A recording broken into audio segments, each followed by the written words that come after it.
travelers. This episode goes out in February, which means I should stop loving this theme so much. I should stop obsessing over how beautiful it is, but I still don't. I love it. Hello, everybody, and welcome to a new episode of the Indie Diarist podcast, a show on the human stories behind indie game development. This is your loyal Indie Diarist and host, Anthony L. Wolf, and today I've got the second episode in a very special series in collaboration with Women-Led Games to highlight developers from underrepresented backgrounds, and especially women, talking about representation, all of that. And that's the second narrative designer in the series, and hopefully the second of many developers that I will bring on the show as part of this long-term collaboration. But before we go into this episode with Andrea Saravia, as I know she would like me to say her name, shout out to my amazing patrons who support me every single month. Feinoku, Zugini, Fishbump Dev, and Pelik. You guys are incredible, and I don't know where I'd be without you. If you too want to support the show, please go to patreon.com/theindiediarist and look at my tiers. But now, let's get into Indie Diary number 35.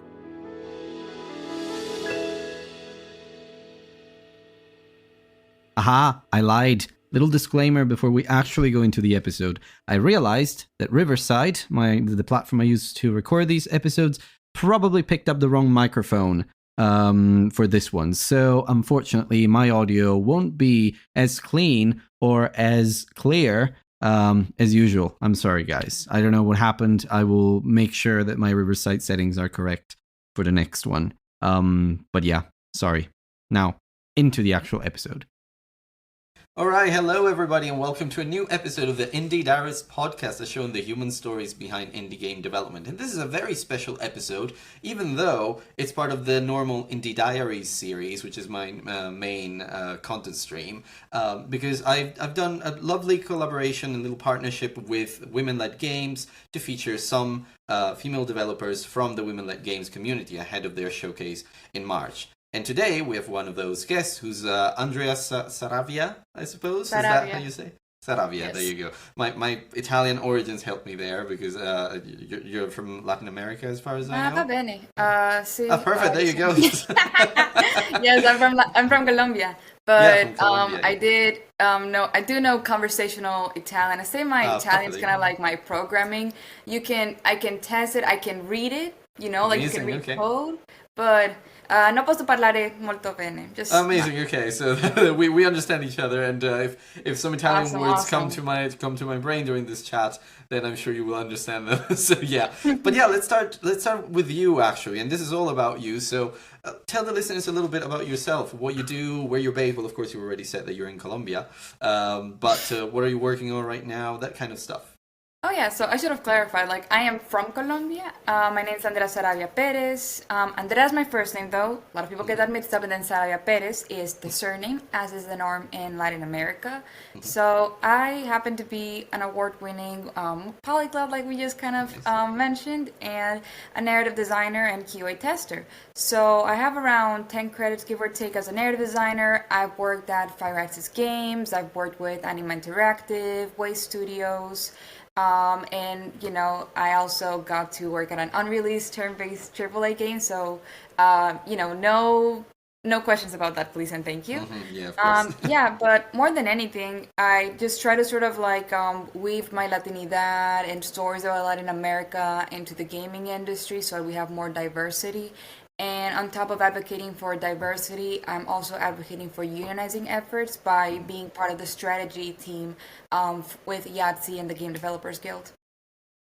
Perfect. Yes, and just to clarify, you've worked in AAA development, and of course you're still working on an unannounced project now. Have you also worked on some personal projects of yours, just to weave that Latinidad, as you mentioned? Yeah. So I can't say much other than know that every project that I've been in does have a touch of Latinidad in it. Mm-hmm. I have worked in the past in AAA, but post the layoffs in Fire Access, I've been looking for my new opportunity, my new adventure, let's frame it that way, ever since. And yeah, so the thing about Latinidad in video games is that oftentimes you can notice when someone who is not Latin American was spearheading the narrative and the development of the game, right? You know the examples that I'm referring to, and I don't have to say any names. But at its core, it's sort of like, we need to have people in the room that are from those marginalized communities to sort of like be able to speak up and say, hey, actually, we don't say hello, compadre, as often as you all think that we do. And there's also so Those many nuances stereotypes, and yeah. differences because I'm very open about being from Cartagena de Indias because that's from the coast of Colombia. And more often than not, I honestly don't think I've seen another. Oh, actually, I can count on one hand, I should clarify, how many developers from the coast I know. Most of the ones are from, the center of Colombia, like Bogota, the capital city, Medellin, which is why their accents, their cultures, their mannerisms, so many things are different. And if that's just the differences in one country, you can imagine how the diaspora is incredibly diverse. So at least my goal is to sort of like not just bring Colombia on board into sort of like the stories that we feature in like games, be it independent, double A or triple A, but we also need to feature other countries. We need to feature countries that we don't often see with the spotlight, and more than anything, also like Latinidad stories that you often don't hear because unfortunately you don't hear that much about Afro Latinidad, sort of like, again, taking the spotlight as, a more white passing, Latino Yeah, of from course. Mexico. Those are the ones that you often see. So, or sometimes in the worst case scenarios, you do see Afro Latina characters, but not in a positive portrayal. And there are ways to be like realistic and then about the nuances and the history of Latin America because it's not all sunshine and rainbows. But you can be realistic. You can take from sort of like, nonfiction and have a positive and authentic portrayal still, is what I believe at least. I think you have an important point there. Just having a believable and realistic portrayal of marginalized communities, or simple just cultural Exactly. elements from other countries. And as an Italian, as someone who's non-native English speaker who lives in London in the UK, I know that it's easy for people to fall into stereotypes. And just judge you based on your background, but there's so much to people than just where they come from, and there's just so much diversity in who we all are that is not always portrayed in the right way in media. And actually, you kind of anticipated, not anticipated, you kind of yeah, I suppose you kind of anticipated one of the questions that I was going to ask you, which was about incorporating Latinidad in your games and why that was important. But let's get there one by one. Step by step. Sorry. I've got a lot of interesting questions that I want to ask you, and I always like to start with a little icebreaker with all of my guests. I suppose we've already broken the ice, but let's see what you want Destroyed to. it, shattered Yeah, it with a hammer. completely shattered it. But I'm let's. so sorry. It's just I It's get okay. very It's excited when perfect. talking to people about it. You're very passionate about that, and it's great. So I'm sure your passion will come through this chat as we go forward. But let's start with a little fun gaming related question, which is, if you could be any game's character for a day, who would you be and why? Games character for a day. Um, Probably Robin from Fire Emblem, Oh, okay. Awakening. hmm Okay, I haven't played Fire Emblem, but I know the series. It's much beloved. My motivation is purely for the plot. Obviously, the plot and the Obviously, possibility yeah. story-wise. Yeah, totally not because I might be able to sort of like see Crom in Yeah. person. No, no, it's Absolutely not. entirely Yeah, no, no. It's absolutely all the not. plot. It's all the How plot. dare you? So either, Robin or Byleth, but yeah, so between those two. Yeah. I should really catch up on the Fire Emblem series. I know it's a good one. So, yeah. I will It's say good. Engage is very interesting and a lot more welcoming to players because it's not as like chess-like as the other ones. It's not as Okay. tiled and constrictive. Right. Okay. Yeah. I will definitely check it out. And well, I guess I know you worked on some visual novels, but also the fact that the fact that you are so interested in narrative and just writing stories for games makes me wonder, what are your earliest memories that involve video games? As in, what is the first thing you can think of? And think back to your childhood, the kind of games that you liked to play then. Like, No what were worries. they? Oh, no, this is an anecdote I share with everybody. Okay, perfect. Remember, PlayStation 1. Uh-huh. So my dad and my uncle played very frequently. My uncle's actually insanely good at Galaga, I should highlight. Right. And so they were playing PlayStation 1, and I don't remember which Grand Theft Auto game they were playing, but they left the controller unattended Oh for no. 3-year-old Andrea to just. And I always wonder how I picked up on, like, I thought it was a racing game, but then now I'm like, how did I know what a racing game was, though? Right? And so I Okay. picked up the controller and I'm just sort of like crashing all over, getting all the stars. And I'm Of thinking, course. where does it say whether I'm winning? Am I winning? And I'm like, technically you did have the stars, but maybe, afterwards, the family took some measures where they realized perhaps a 3-year-old should not be playing Grand Theft Auto. And I mean, let's see. I do remember there being racing games, like a lot of them. Like, there was the one where it has like an M symbol. I'm blinking out on the name. Like the M car is symbol. white, and it has like Uh-huh. an M, a red M. Yeah. Okay. I don't It'll remember get it, to. but right. Okay. So that's another one I can remember. But more than anything, Sonic Heroes. Sonic Heroes Sonic is sort of Heroes. like core, memory right Okay. there because I would play, and my brothers were like infants. I have twin brothers, and so I would give them controllers that were not plugged in. And because you played as 3 characters, I'd be like, Pipe, look, you are Sonic right now, and he Oh would think he yes. was playing. Who didn't do that? I think a lot of people did that with their younger brothers Ooh, and that's a sisters. grudge. Listen, they've been holding on that grudge for 16 years. Like, they don't forget. They They don't don't forget. forget. They don't forget.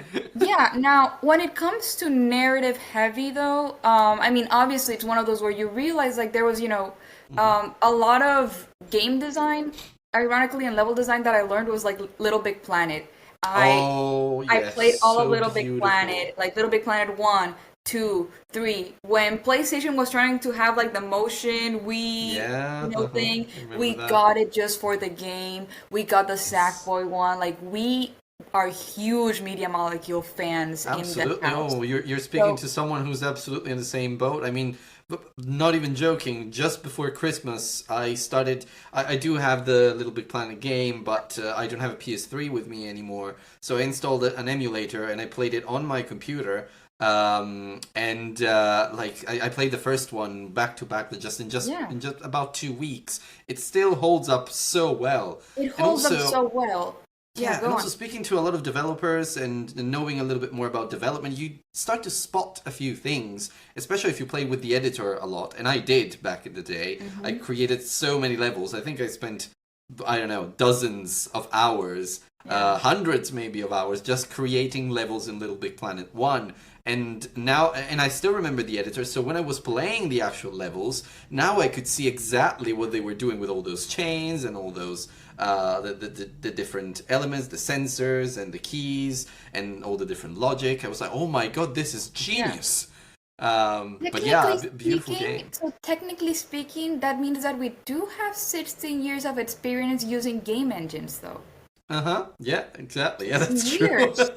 Think Yeah. about it. Think Put it about. you could put in your CV. I Yeah, could we put in put my it in our resume. Yeah, CV. definitely. Yeah, But let's yeah, do that. no. I love playing it. Even the racing game, we had all of them. And so it was one of those where I feel like that sparked like sort of like that wanting to create games, but you don't really know there's a field for it in Colombia. Mm-hmm. People didn't know what like writing as a career was, like creative writing. They didn't know that. They knew that you could study literature, but not that you could make stories Of as a course, yeah. living, right? So it's like if like my family and like for the most part a country did not know that creative writing was like a career that could Uh-huh. be pursued, No, tell me narrative about it. design was just not even in like crossing my mind. Mm-hmm. And then I want to say my brother's definitely gonna correct me this. Probably when Ilaoi was released or so, around that time was when we Mm-hmm. started to really get into League of Legends, All right. like hardcore. Like I played it before, but as in like wake up, you play, morning, noon, and night doing Semana Santa, like Holy Week, because Catholic country. Yeah. So it's just like that's that's when we really got into the game. But I would just sort of like read the lore. I would just spend sort of like reading like the, again, like mind you, these are 200 plus characters, and I memorized. I would watch Necrit videos where he would just break down like the trailers, what's like, in Runeterra, all of these things. So I was fascinated by it by, that time, and we could argue that since 2008. And then, I come to college and I'm thinking that I want to pursue sequential art, that I want to pursue graphic novel writing. And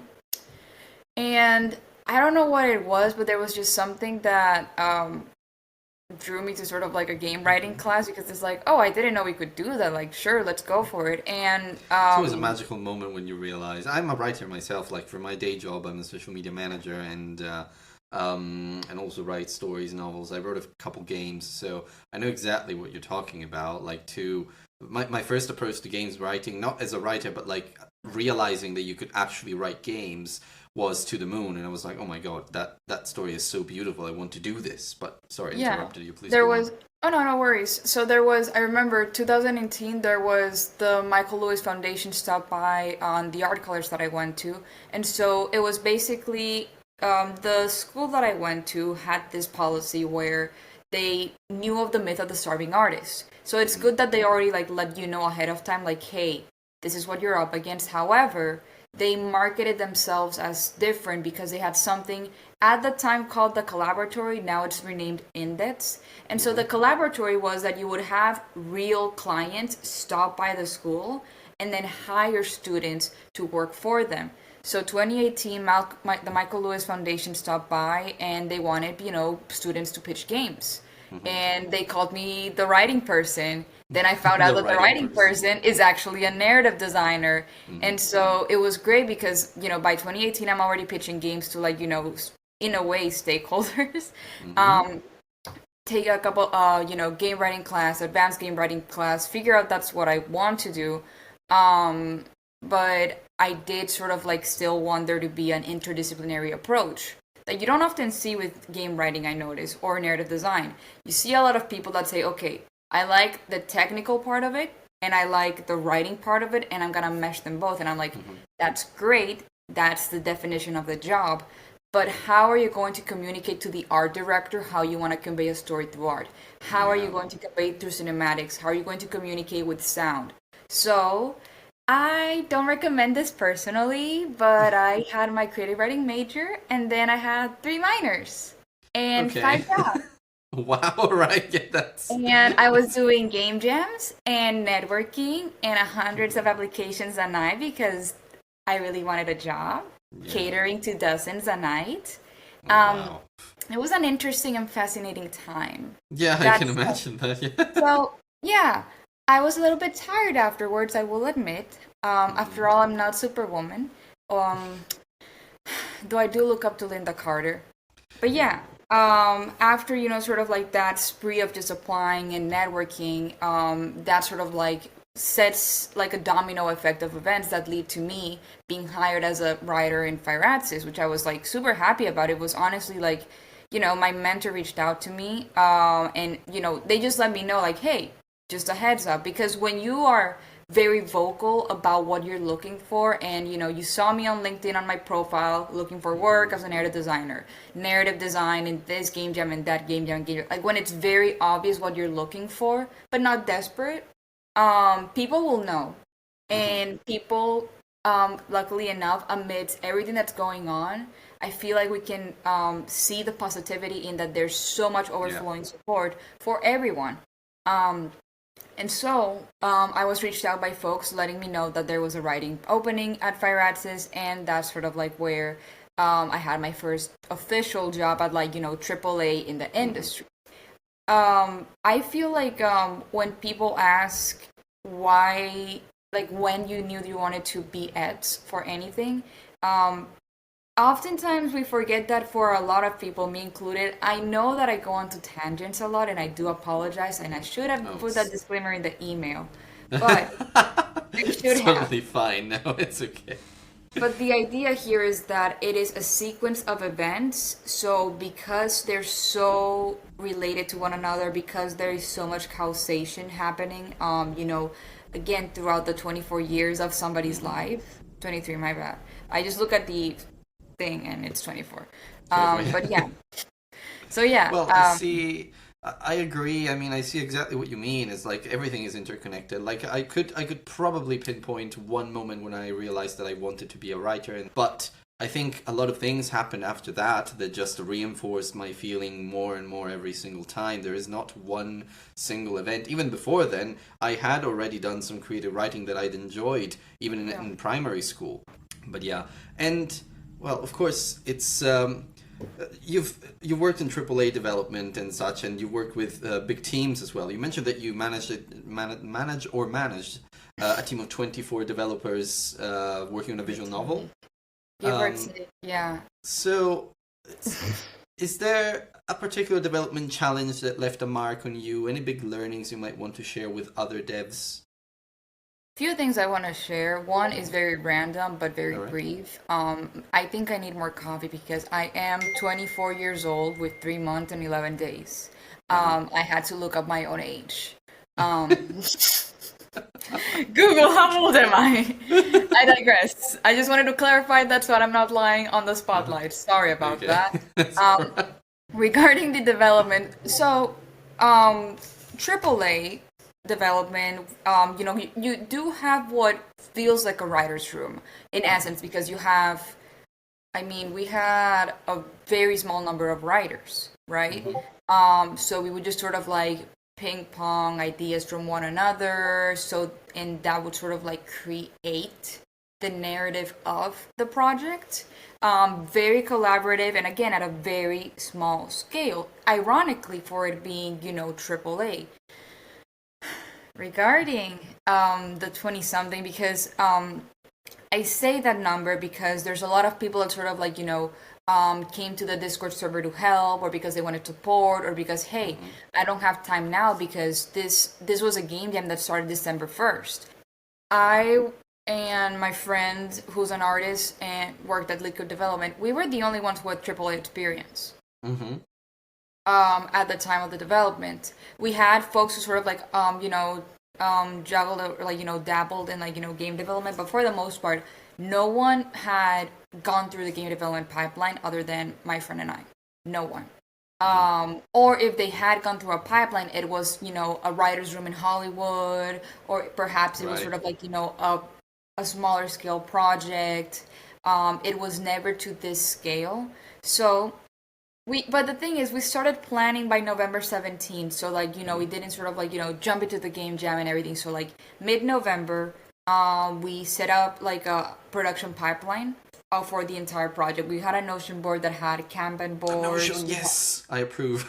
I love Yeah, that so we shit. had a Notion board with sort of like timelines, where it's like, this is where we're going to spend time in pre-production, this is production, this is post-production, Nice. and then there's going to be play testing. And also we gave ourselves like a window of 3 days, I believe, or a day extra to do troubleshooting. We had, I don't really like hierarchies personally, but there's times where like a project scale warrants sort of like that last, project management tool that I had to. So we had a bit of a hierarchical structure where we had, so we have a couple of people that do sound design. We have some that do marketing, production, writing, obviously. Some only do editing, programming, of course. And we also had QA testers. And so we had these different groups, and then each group had their own lead. That way, it was like a good automated workflow, and I'll get to that in a second. First mistake that I personally made, because any errors, honestly, like were on me and not the team. So the first mistake that happened was, we had one narrative lead, and we had a lot of writers that were understandably like very nervous. That first week, when you have people who have not navigated the pipeline, you have a lot of questions. So let's get more narrative leads that are sort of like overseeing different things. And the role that they gave me democratically against my will. I remember being in a car with like my grandmother-in-law and my husband, and then I'm in the meeting with them. I'm in the call, and they're like, "I think we need a creative director." And it's like, Oh, no. Andrea's gonna, okay, yeah, let's just get Andrea. And so 20 people just agree to have me as a creative director, and I'm like, okay. You got a girl boss every now and then, so I mean, why not? I honestly just answered questions though, like Okay. and I was there to provide mentorship. And whenever like I always checked up on them, like, hey, I see that you're sort of like, remember this is a game jam. Like I can see that it's 2 a.m. your time. Like relax. Um, and so Okay. because of the pipeline and the amount of people, Mhm. um, we were able to almost like automate it. And that's Right. sort of like the interesting thing about production. Production and project management is I gotta work very hard to not have to work, right? So we worked very hard in the beginning to like plan it out, answer every question possible, because that's what the first week of planning is. The only other hiccup that I can possibly name, and by the way, having two hiccups for like a month-long project and that many people, Yeah, no, absolutely. That amazing sounds yeah, sounds like a and miracle impressive. actually. Yeah, Got the right people on board, definitely. yeah, for sure. And then the other hiccup was that the writers had a lot of empathy, a little Hmm. too much empathy.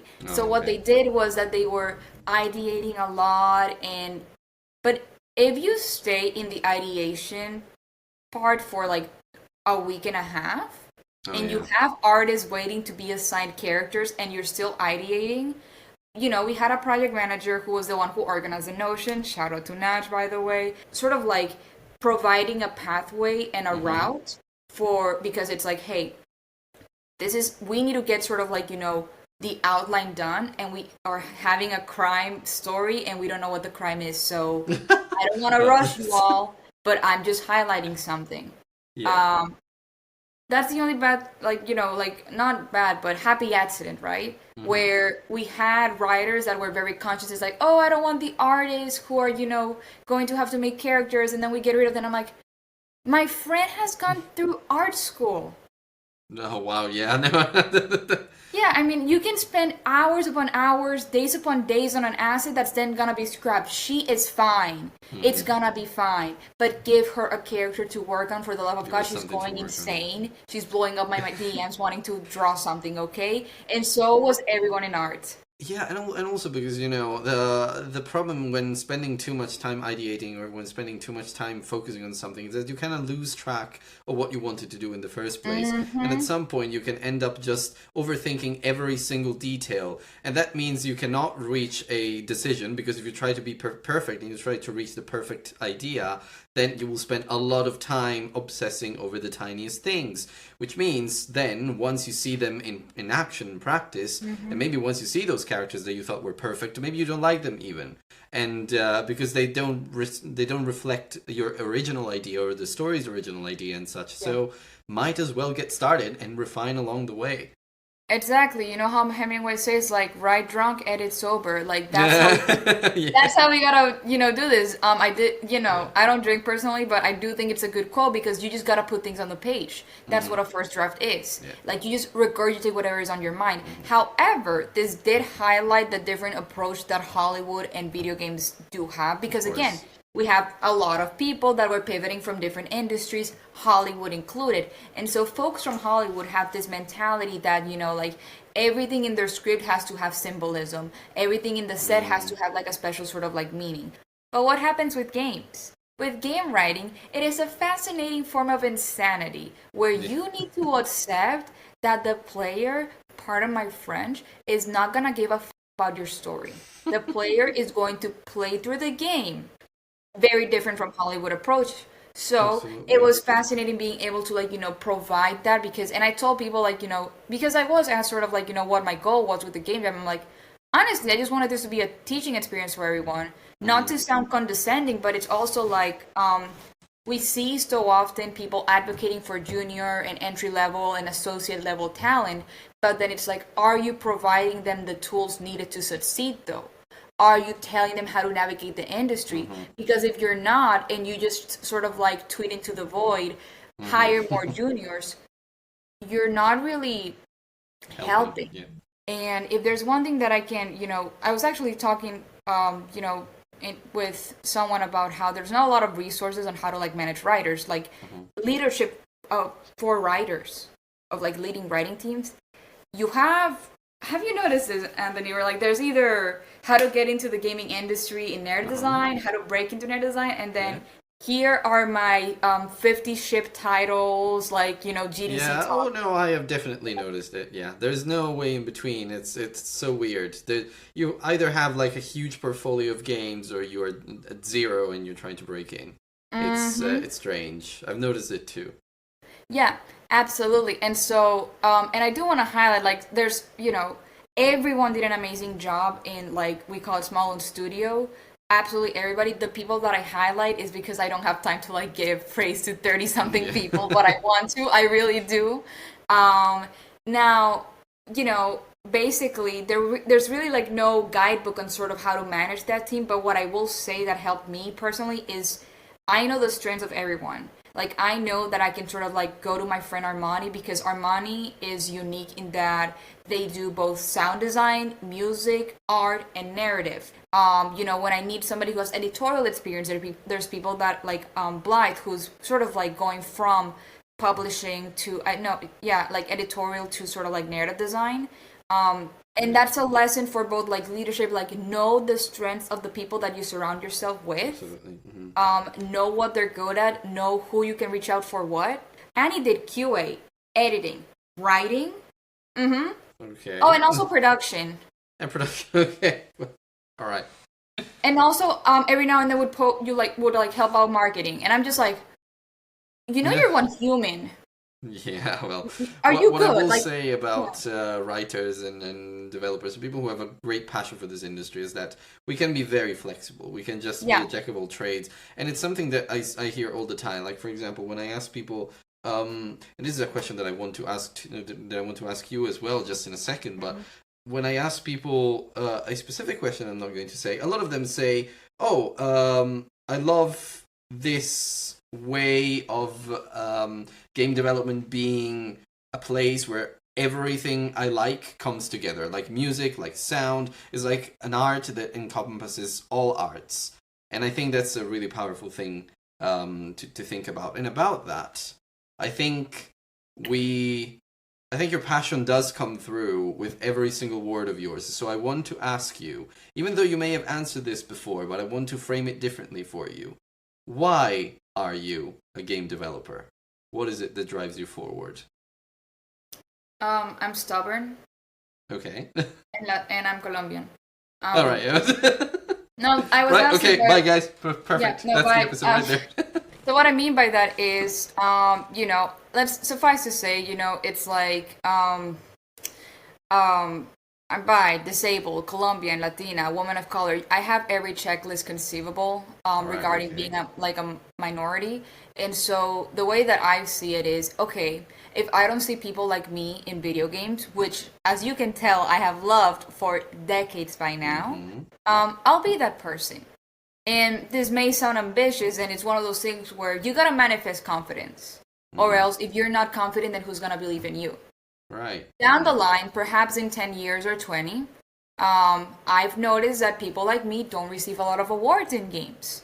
So Mm. I'll be that person receiving the award down the line. And that's my ambitious goal And of it's being able to sort of like pioneer rather than like wallow in sorrow. uh-huh. That's why I I'm a game think developer. I think it's very selfless too, because I believe maybe you want to do it for representation too, like to inspire other people that they can reach the kind of achievements that you have. So you want to be that person just to show others that it is possible. And that actually brings me to another question, and this is a bit of a tricky question, so you don't have to answer it if you don't want to, only if you're comfortable. But of course, part of this whole collaboration and partnership with women-led games is that I want to shine a spotlight on people from female developers and people from underrepresented backgrounds who have a dream and who want to become something, and they have maybe already achieved something. So, having worked in AAA development, what was your experience like as a woman developer? And you don't have to name any names, and you don't have to respond if you don't feel comfortable, but just thought I'd ask. So I'd say that the first disclaimer is that I really have nothing but good things to say about Fire Rats. Is like they were super nice, inclusive. Like, let me put it this way: to show you how considerate people were at Fire Rats and still are. Um, whenever one of my coworkers was Colombian, so we talk in Spanish all the time. Right. Whenever an American came into the room, he'd go, "Oh my God, don't code switch for me." I had never sort of like exactly right, like one of those like, "Oh, thank you so much." Like So heartwarming, being yeah. allowed that space where again, when you are in a predominantly white industry, then companies are going to be predominantly white. Like that's just, the math is math, and unfortunately. So you notice in the rooms where like when I was the only woman, Latina, white or otherwise, I'd notice like you notice it, but it's also like, okay, I'll still speak whenever I have an idea. I'll still contribute to the conversation because there is a couple of ways to like navigate it, and you learn about this. You can either quiet yourself down and cater yourself to sort of like almost like the corporate male gaze, or you can be yourself and you can accept that if you made it that far past the interview, past the trials and tribulations and obstacles, if you made it to that meeting room, then you deserve to be there just like anybody else. So it's fine for you to speak. Now I will highlight that in game development you see how I talk a lot, and I'd like to think that you're also wanting to like talk a lot, and I can see the restraint just from the camera where people get excited when making games. People get excited and want to share so many ideas that without noticing, they speak over women very often. Okay. And we pick up on that. But we develop a mechanism. And so, there was no like rules that were written. This just sort of like happened where I noticed that a coworker of mine, sort of like spoke over me. Let's say a male coworker spoke over me. By practice, what would happen is that then a female coworker would go, "I'm sorry, but I think Andrea wanted to say something." Oh, okay. And so we had this like network where like whenever we noticed when a male coworker spoke over either a woman, non-binary, or sort of like a marginalized gender, we would use our turn to like give that person ability to share their contribution, their idea, what have you.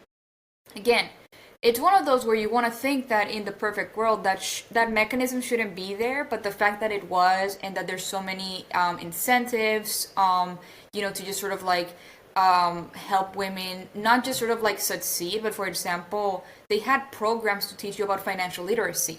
So it's not just like, oh, let's have an event where we all chat and have a community space because we are such allies. No.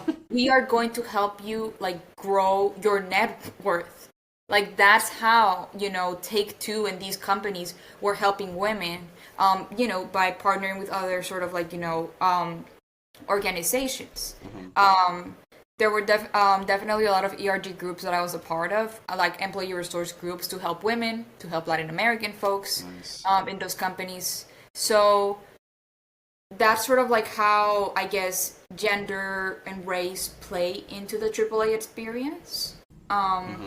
Does that answer the question? It does, and actually that is very honorable of Fireaxis to have built and developed a culture like that, because trust me, I could speak to, and I will speak to a lot more female developers and women developers over the next few weeks. And we and have months. them leading Fireaxis too. Like Fireaxis has, a female CEO right now. They have women who are directors, development directors. I'm sure that helps. It helps a lot because it always starts at the top. So by having women like leading right now, senior level, developers, again, director level, C-suite, CEO, by having that already, it can help sort of like, it's gonna, with AAA, it's always like a gradual process. That's not as fast as we want it to be. But just knowing that there's powerful women that I can sort of like reach out to whenever, award-winning women in Fireaxis, I think is a great way because again, it's a good, nothing but nice things to say about them. They were just very kind to me, and I feel a lot of solidarity, and had definitely a lot of generosity was, given to me. During my time at Fireaxis, post the layoff, like they reached out so much, and it meant a lot.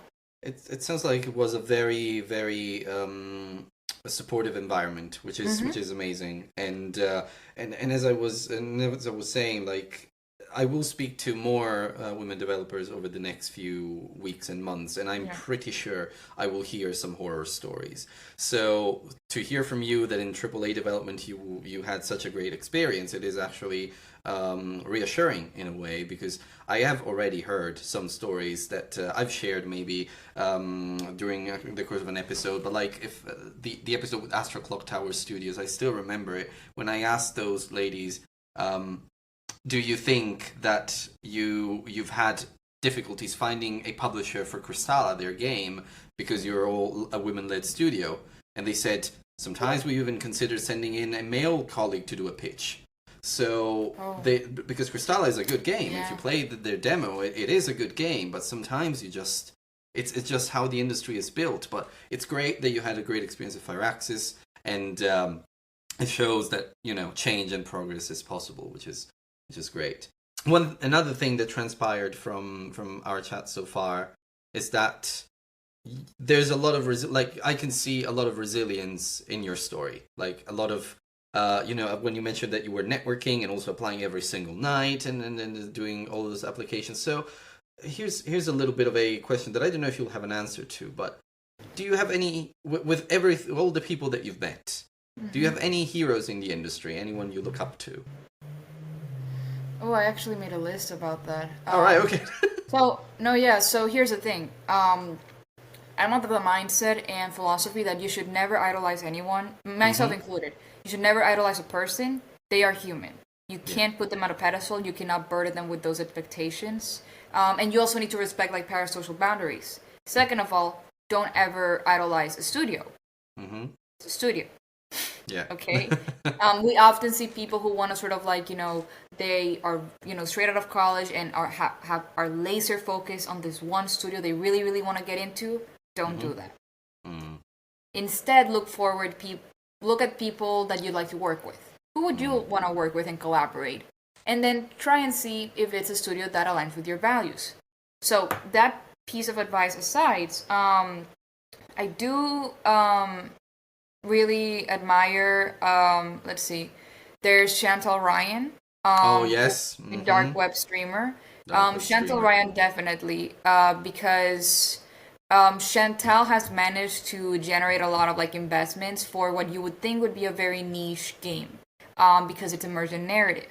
And even so, another great person in the emergent narrative space, it's one of those where you need to talk about it. There's Tanya Edshort, there's Kat Manning, who all have sort of varying degrees of specializations in the emergent narrative and proc gen space.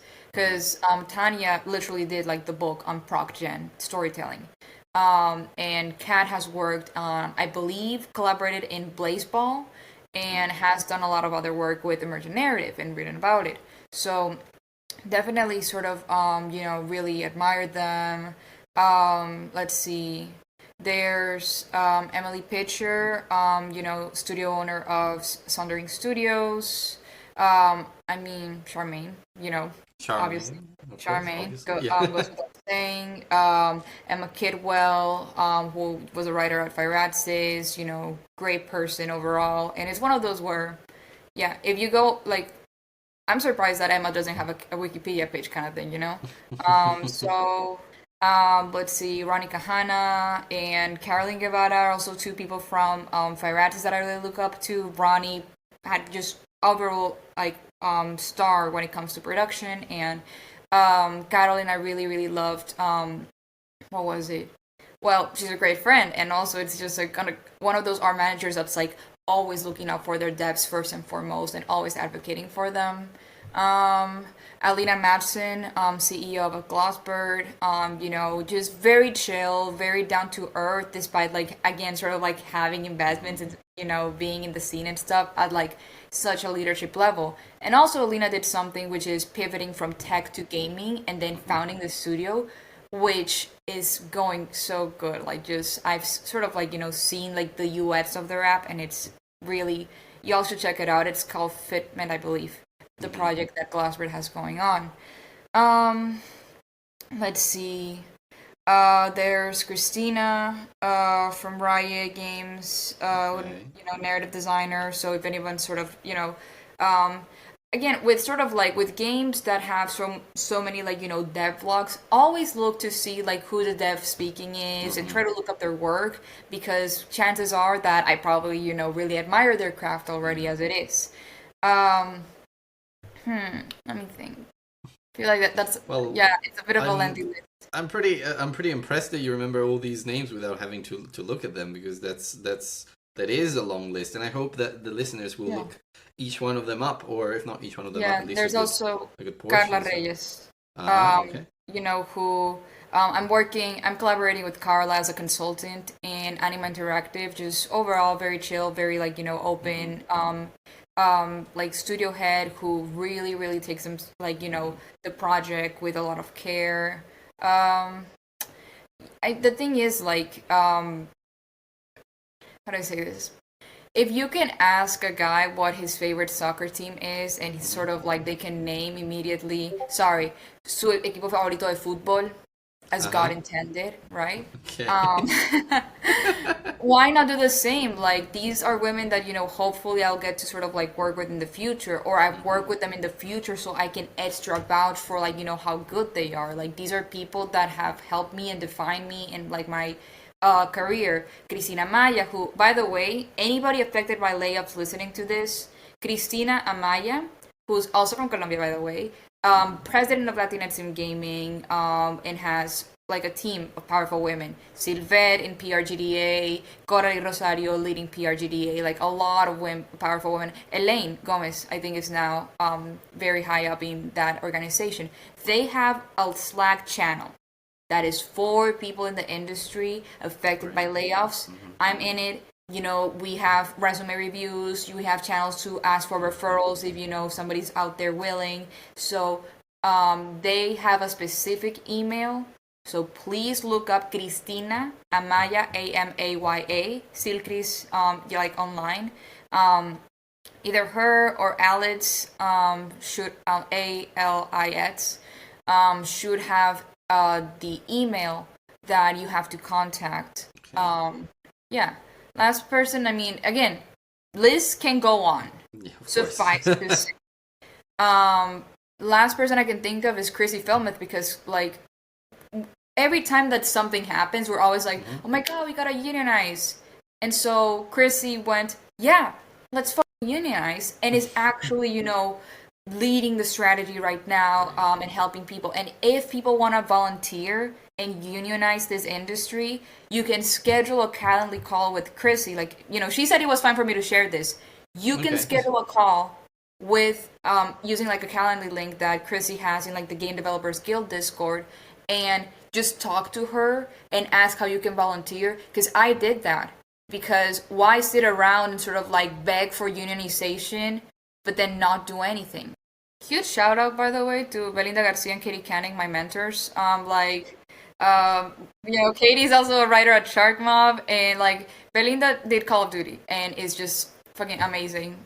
She's yeah, and Sledgehammer, Crystal Dynamics. So I'm just very lucky to know a lot of women who are like that powerful in this male dominated industry. And so if just saying their names can help people like realize that your timeline does not have to be predominantly male dominated. It can also have these women that you learn so much from. That's the other thing. They are always sharing like resources. I know Ash Poprick has a thread on like sort of like how to get into narrative design, and they've got GDC talks. Like Nessa Cannon also has GDC talks. Chantel's gonna have a GDC talk. Like these are women that I look up to, and I follow them because they have their feed just full with resources that are free, talks that are free, threads that are free, notion boards like Javiera Cordero's, where you can like Javiera Cordero and Emily Leonic, they have like notion boards, which we love, where you have like a Kanban board of every single job application, and then it can be like, are you preparing for it? Have you applied? Are you waiting? And then have you received? And then in the ticket, it says like, what's the job description? What's going to be your cover letter? Who do you know that you can contact about the role? That one's important, right? So Vida Cordera's resource is another one that I really, encourage folks to sort of like look into. It's definitely a great list of inspirational people, and I will absolutely follow everyone who I'm not already following. Chantal, of course, I know I follow, and I think a lot of other names that you mentioned, but I will double check everything because I too want a better timeline. Don't we all? Yeah, exactly. But I think we're almost out of time. It's been a lovely conversation. Actually, I've got two more questions for you, but one is easy. The last question that I have for you is something a bit more fun to wrap things up, which is, well, fun. Could be deep too. Imagine writing a letter to yourself, but say maybe in your college years. What would you say? Oh, my college years. You're a licensed time management tutor. Apply that to yourself rather than just telling it others. No, seriously, I am a licensed both like writing tutor and time management tutor. Perfect. Yeah. And so I'd also tell her about the Pomodoro method because I could have gone so many things done right away. And again, this is for me. I don't force this on anyone, but actually become a morning person because I'm struggling out here. And I'm waking up at like one time I woke up at 6:47 a.m. and I thought that was weird. I woke up at 8 today. Like, it's the morning. I'm unemployed, but like the sun is out. The sun is out. Yeah, it counts. Counts this morning. Yeah. So get your habits straight up now. Do the couch to fitness thing because your stamina is awful because you haven't done physical education since age 14 because disability. So the other one is getting to Code Coven, really.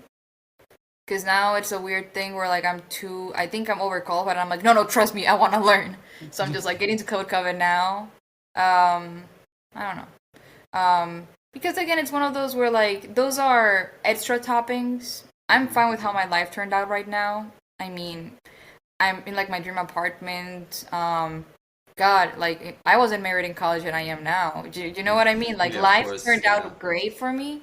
And I'm able to help out so many people, and that's really like what I get the most joy out of, just helping out people and telling stories. And by telling stories is my way of like, I really appreciate that you labeled it as selfless, but there's, for example, a correlation, like when you sort of like, see in the news sort of like the articles about, the first Black woman to ever get like a PhD in like these 5 different, STEM male-dominated fields.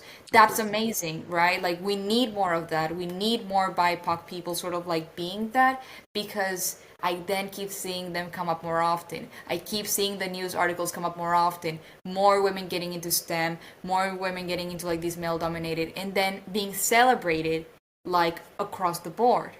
So I want to hop into that. I want to also be like, we have sort of like let's also have sort of like a wave and like a train of, support and stuff, and just the media featuring Latinidad in a positive light, of achievements and success, prosperity, and not just what it's currently doing without getting into it too much. Perfect. Well, it's interesting to see the difference between the vast majority of people who answered this question and your answer, because a lot of people just say, the usual things that you would say to maybe someone 10 years younger, but still yourself, which is just do it. It's going to be fine. It's going to turn fine.